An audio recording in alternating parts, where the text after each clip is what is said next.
An old document obtained by Rappler shows the Department of National Defense certified that Senator Sonny Trillanes submitted an application for amnesty, contrary to Malacanang claims that he did not. The name of Trillanes was first on the list, which identifies his rank as ex-LTSG, or ex-lieutenant second grade, indicating that he left the service. Meantime, defense spokesperson Arsenio Andolong says several building renovations since 2011 may be to blame for the loss of Senator Sonny Trillanes' amnesty papers. The allegedly non-existent amnesty application was used as basis by President Duterte in voiding the senator's amnesty.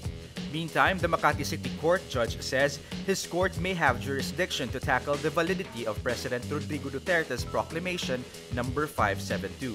Makati RTC Branch 148 Judge Andres Bartolome Soriano says his court can accept evidence from Trillanes proving that he fulfilled all the requirements for his amnesty. Justice Secretary Minardo Guevara says the Makati Court is not the proper forum to prove that the President's proclamation was unfounded.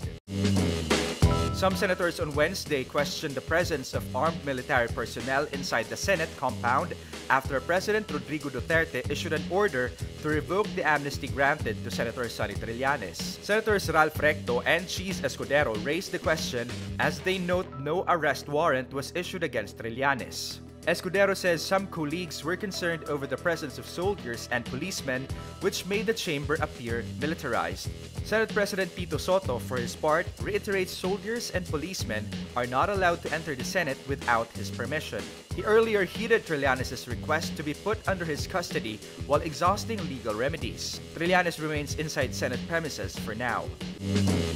President Rodrigo Duterte's economic managers point to the agriculture sector's problems for the 6.4% inflation in August, a 9-year high.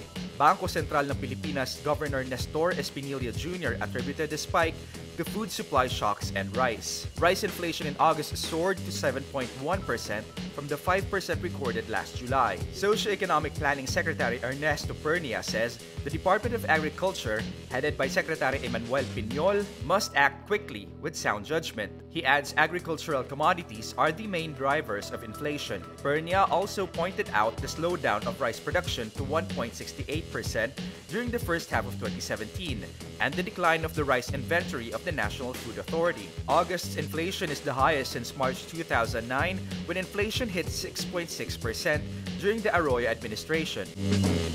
Airport-bound passengers from Quezon City now have another hassle-free option in commuting. Premium point-to-point or P2P buses from Aranate Center in Cubao, Quezon City to all Ninoy Aquino International Airport or NAIA terminals in Pasay City are now operational for only 100 pesos. P2P buses will be dispatched every 2 hours, with the first trip leaving Cubao at 7 a.m. and the last trip leaving at 9 p.m. Trips coming from NAIA will leave at 5:30 a.m. with the last trip going to Cubao at 9 p.m. All premium P2P buses are equipped with GPS, Wi-Fi, and CCTVs. To track the buses, real-time routes can be seen within the Ube Express app.